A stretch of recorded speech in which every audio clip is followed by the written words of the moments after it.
it's good to get an important market voice the day after the kind of move that we've had, and such things can happen, as we've said. But let's put this into perspective with Saurabh Mukherjea of Marcellus. Saurabh, great having you. Thanks so much for taking the time out. It's the first time that we are talking to you on NDTV Profit, so welcome. And just wanting to understand, Saurabh. Sorry, Saurabh, I can't hear you. I'm saying congratulations to all of you on the launch of your new channel. Thank you, Saurabh, and look forward to have more of you because your voice will be very, very important for our viewers, both on television and digital media. But just wondering, Saurabh, does the move yesterday seem par for the course for a market which has had a great run-up, or are there reasons for a down move to come about in India as well as the rest of the world, maybe?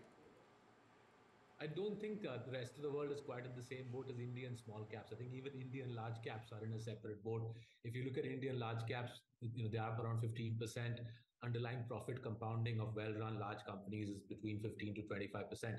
I don't think there's any concern at the large cap end of the market, but the small cap rally over the last couple of years has no precedence in Indian history. I've been looking at the numbers of for the last 20 years. I've never seen anything quite like it. What we have seen in the bottom half of the BSE 500 over the last couple of years has neither any fundamental justification nor any precedence. So whether it's yesterday's move or perhaps ongoing volatility in small caps, there really is no fundamental support for hundreds of small cap stocks over the months to come. Saurabh, just one.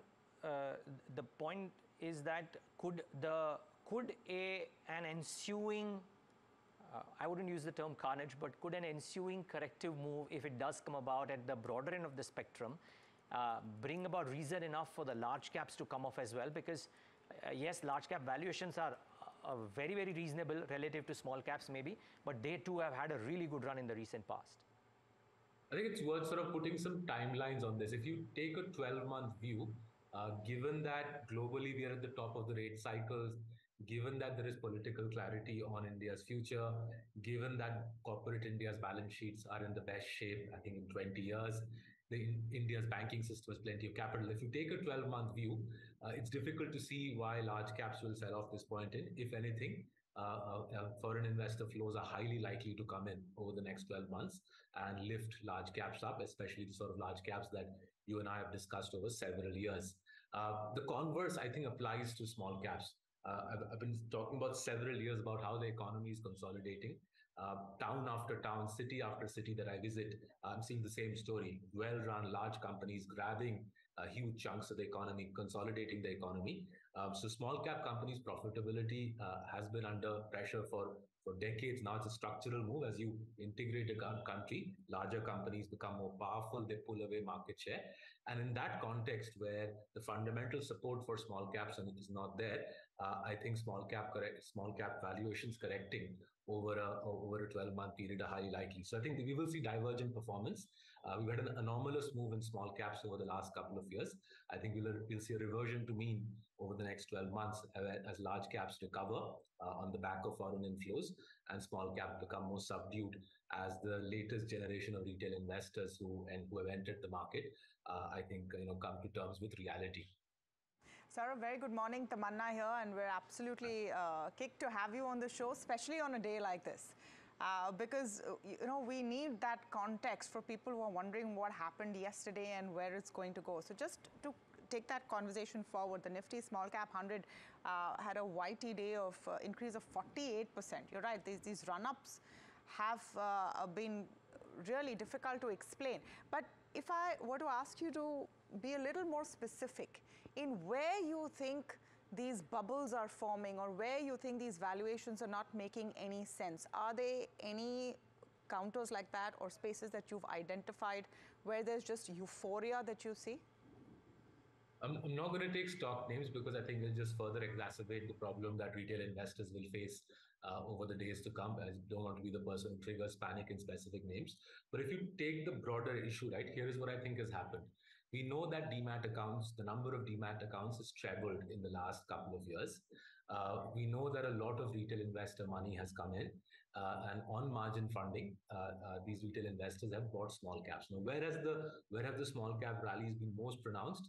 They've been most pronounced in companies with low free floats, low free floats, and therefore easy ramp up in those stock prices on the back of modest liquidity. So a little bit of retail money coming in, some margin funding, low free floats, and you have small caps flying up 100 to 100% without any logical justification. This happens in buoyant markets. And if you look at it, if you step back and think about it, we've had the best month of IPOs in, I think, 30 years. I don't think India's seen this sort of IPO activity since the mid-90s. So the market itself is buoyant. The economy is in very good shape. The macro fundamentals are supportive. As I said, foreign money has started coming back. We'll see more of it. So in that context, retail investor money has got attracted to small caps, which look optically cheap, optically low PE multiples, and modest amounts of liquidity means these stocks are very easy to push up. And that's where you had spirals of low quality stocks going up 200, 300%. And at some stage, a day of reckoning is bound to come for these companies.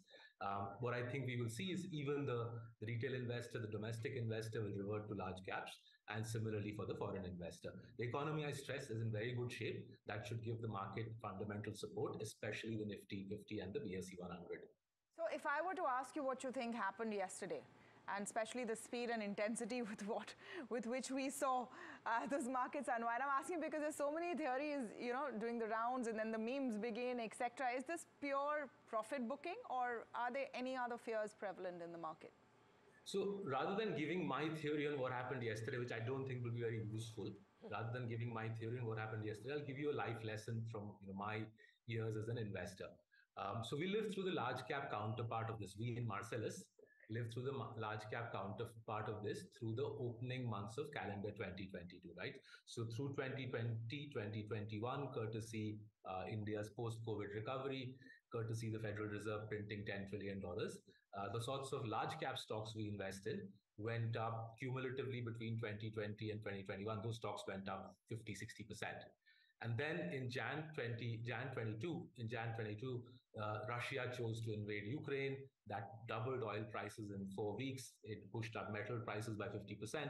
And what followed in the next 15 months is 5.5% of rate hikes from the Federal Reserve, which meant that even though we had invested in great quality stocks, they were down 15% in 15 months, right? So the point I'm driving at is when you have an overvalued situation, whether it is in the sorts of stocks we like, or it is in these hundreds of low quality small caps, when you have an overvalued situation, a correction is bound to happen. The specific trigger, the Russia-Ukraine war in Marcellus's case back in Jan 22, or maybe this next wave of COVID in this case, the specific trigger I think is somewhat secondary. What those who are watching this program need to focus on is that if you have inflated valuations in low quality names, a correction is bound to come. Don't lose sleep about what trigger will trigger it. Get out of there whilst you can.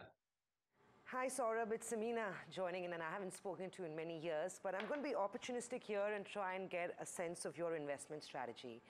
What is the deployment strategy currently? Are you breaking this up sector-wise or market-wise? So what we are doing is there's two ends to our the two ends of our market cap spectrum. We are focusing on deploying money. As luck would have it, the foreign investors who've signed Marcellus up, as luck would have it, they've been coming in over the last couple of months. So their money is going to kick in over the next month or so. We will put 3/4 of the foreign investor money in large caps, 1/4 in small cap.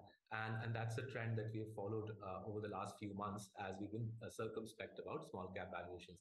With regards to my own money, my own savings, in fact, yesterday as the correction was happening, I was in the process of speaking to my banker to liquidate some of my fixed deposits because I think in Marcellus's small cap investments, Marcellus's small cap portfolio actually is down 12% over the last 12 months. Sorry, it's down 7% over the last 12 months. In Marcellus's small cap portfolio, we haven't seen a particular run up. So I was speaking to my banker, I'm going to liquidate some of my FDs, buy some small caps, and put some of it in our mid-cap strategy Rising Giants. For our clients as a whole, especially the foreigners who are now coming in to give us money, the bulk of our money, 3/4, perhaps even 80%, we will put at the large cap end of the spectrum. I'm just wondering, did we hear Saurabh Mukherjea say fixed deposits? Yeah. I'm surprised. So even I keep some rainy day powder dry, and when I see opportunities like yesterday, contingency fund, like we call it. The contingency fund is going to get rolled out. I mean, I'm not going to get, people who are watching this are not going to get HDFC Bank and Kotak Bank at these valuations for very long. So whilst it's available, I'm going to take advantage and put money to work. Just a disclaimer here, my parents are also invested in our portfolios, as are our 9,000 domestic clients and the few foreign investors that we deploy money for. Saurabh, I'm going to go on to a smaller theme very quickly because a backdrop of this was what was getting talked about yesterday was COVID. Return of COVID, the fear of COVID. We've seen a number of cases all over the world. And one common theme across most of your portfolios, across market caps, had been diagnostics. Now, this business has gone through it's done its time, right? But now when you look at things, it's matured a lot more. There's been some consolidation in the industry as well. Competition also has increased. But keeping what this COVID context in mind, do you think there could be an opportunity once again showing up, any green shoots in the diagnostic space? Very specific, like I said, but I know this is a theme you've liked for a while now. So look, I think we've been big investors in diagnostics before COVID. We'll be big investors in diagnostics regardless of whether the next wave of COVID comes. And here's why. This is a sector which is roughly $10 billion in size. There's only 4 or 5 well-managed organized players, and they account for only 20% of the market. 80% of the market is fragmented, it's mom and pop. Private equity and venture capital money had briefly entered the sector during COVID. Most of it has gone away now. So the incumbents, the well-run incumbents, have plenty of pricing power. That's been very evident over the last 12 months. Their pricing power has been evident. So, for example, Dr. Lal Path Labs, if you see in the last couple of quarters, profits are up 40-50%. I suspect that will continue. So this is part of our large cap portfolio, consistent compounders, and the mid cap portfolio. Similarly, Vijaya Diagnostics, which is in our small cap portfolio, has been consistently gunning out 25-30% profits over the last 4 or 5 quarters. In fact, they acquired a firm in Pune yesterday. So I think consolidation will be the norm in this sector as well-run players, Dr. Lal in the north, Vijaya in the south, as they buy the mom and pop shops out. As India gets richer, as India gets wealthier, older, there is bound to be more demand for these services. Pricing power is high for these guys. The return on capital is 35-40%. That means they generate a lot of cash, which they're using to consolidate their regional markets, and will happily sit there and make money, I think, for many years to come. The broader healthcare theme, healthcare, hospitals, diagnostics theme in India is very exciting, and we've been putting money to work in that. So we bought Rainbow Hospitals in our small cap strategy in August, and we'll see if we can put more money to work in healthcare and diagnostics in India. I think it's a very exciting theme, regardless of whether COVID comes or not. Right. Another space, Saurabh, that I've read about that you've implied, and I think Tamanna wants to come in on your views on the IPOs. Have you subscribed to any of the recent IPOs, or are you parking any money aside to get into these IPOs? None of them at all. I'm sure there'll be, say, out of every 100 IPOs, my reading in the past has been out of every 100, you'll get around 5 that will be high quality, interesting companies. But we'd prefer to let the current euphoria around small caps and IPOs subside. I've done this for a long time, and when I see a situation where every morning I wake up to investment bankers' emails about this block deal and that QIP and this IPO, life has taught me just be calm and stay patient. There are good companies that have gone public. I would say half a dozen or so names that I've seen over the last 12 months are companies that we will research carefully and look at. But we'll do that in due course. There is no rush. There's no train that's leaving the station that we need to jump on. All right. That's a very measured view coming in from Saurabh Mukherjea. Thank you for coming in and speaking to us.